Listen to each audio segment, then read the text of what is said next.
Good evening and thanks for joining us tonight. I'm Catherine Herr. And I'm Brian Dorman. Tonight we begin our month-long investigation into human trafficking. It is a 6-part series that will air each Thursday night right here at 7 o'clock. Tonight is part 1. Photojournalist Orlando Garcia and I go undercover with Fresno police. Only our cameras were rolling as law enforcement agencies teamed up to take down those looking to pay for sex in Northeast Fresno. Lieutenant Andre Benson with the Fresno Police Department tells me he has never seen sex trafficking this bad. And tonight, viewer discretion is advised. I've been here now for almost 29 years, and I've never seen human trafficking this bad. Lieutenant Andre Benson with the Fresno Police Department tells us human trafficking is not just bad for the victims, it's bad for everyone. Pimps are using money from the streets to buy weapons and drugs, in turn, driving up violent crime. And it's not just impacting the main streets anymore. What we see now is human trafficking going into residential areas, and this becomes a quality of life issues. We don't want families to have to worry about coming outside and taking their kids to the bus stop and worrying about seeing prostitutes up and down the streets. Several agencies are joining forces, including the Fresno County Sheriff's Office, Homeland Security, the FBI, and the District Attorney's Office to tackle this crisis from all sides. We are, one, wanting to rescue these survivors and victims from this lifestyle. We are going after the human traffickers, the people who are putting these women out on the streets, and we're going after the sex purchasers. Lieutenant Benson invited only our cameras to come along on a sting operation as law enforcement targeted those who were out to buy sex. For the brave men and women on the operation, the majority undercover, it starts with a briefing. Felony suspects will be booked at Fresno County Jail. Impound vehicles or drivers arrested followed by FPD policy.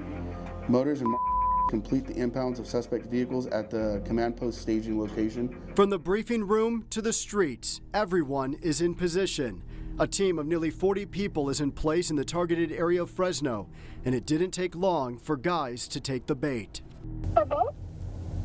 150? Okay, 130. You want both? Discussing pricing. Like 200? Sounds like you just asked for both. No, wait, right here, now. Oh, hold on, those? For 6? For 200. The driver of the white pickup truck is pulled over and arrested. With me and photojournalist Orlando Garcia, in an unmarked vehicle driven by an undercover Fresno police sergeant, we're able to get this up-close view of the takedown in real time.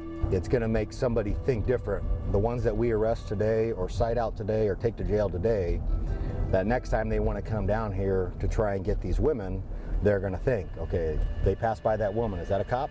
Could be. If that, stops them or deters them from wanting to do something like this again, maybe it does, and that's our goal today. The supervisor, with nearly 14 years on the job, tells us he sees sex trafficking victims from all walks of life. And I know a very well-known close family. Their daughter, the vice team, has frequent contact with her, even though the male that's running her is in jail right now. Back into position, and another arrest is made, this time on a residential street, an area where we saw kids doing yard work and people out walking their dogs. After a brief break from the rain, the undercover police officers get back into place. Minutes later, 100? Okay, meet me in the west. right behind me. Here's advising this vehicle that she was talking to just took off westbound. the driver of the car placed in handcuffs, searched, and he's headed off to jail for processing.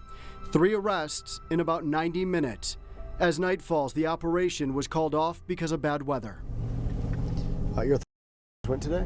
I think they will well. You guys saw how quick it is once we put the girls out there. The rain holds off, but I'm sure we can get a lot more arrests. But thought it went well. Everybody was safe. Our UC decoys are all safe, so that's what's most important to me. And we are most grateful to Fresno Police for allowing us all access on this undercover sting. And next Thursday at 7 p.m., part 2, a gut-wrenching story of survival. How one woman fell into the dangerous world of human trafficking, a decision that nearly cost her her life. And then later this month, we are back undercover with Fresno Police as they target pimps looking to have sex with underage girls and attempt to lure them into human trafficking.